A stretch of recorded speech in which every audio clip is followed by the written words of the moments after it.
গাড়ি চালক হয়ে এত সম্পদের মালিক কি গাড়ি করে হলেন? চালাচ্ছিলাম 15 বছর আগে। এখন তো আমি ব্যবসায়ী। প্রশ্ন ফাঁস করে কত টাকা কামিয়েছেন? প্রশ্ন ফাঁসে 2 টাকা কামাইছি, সব খরচ করছি আল্লাহর রাস্তায়।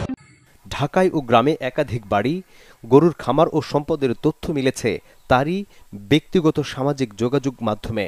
ঢাকাতে আমার 7 তলা বাড়ি আছে একটা, 11 তলা বাড়ি আছে একটা। বুঝছো?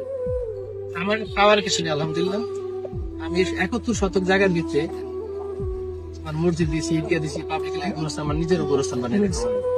এখন একটা বাড়ি করতেছি, বাড়িতে প্রায় 3 কোটি টাকার মতো অলরেডি খরচ হয়ে গেছে।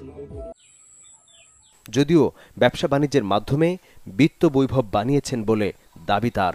আপনি গাড়ি চালক হয়ে এত সম্পদের মালিক কি গাড়ি করে হলেন? চালাচ্ছিলাম 15 বছর আগে। এখন তো আমি ব্যবসায়ী। প্রশ্ন ফাঁস করে কত টাকা কামিয়েছেন? প্রশ্ন ফাঁসে 2 টাকা কামাইছি, সব খরচ করছি আল্লাহর রাস্তায়।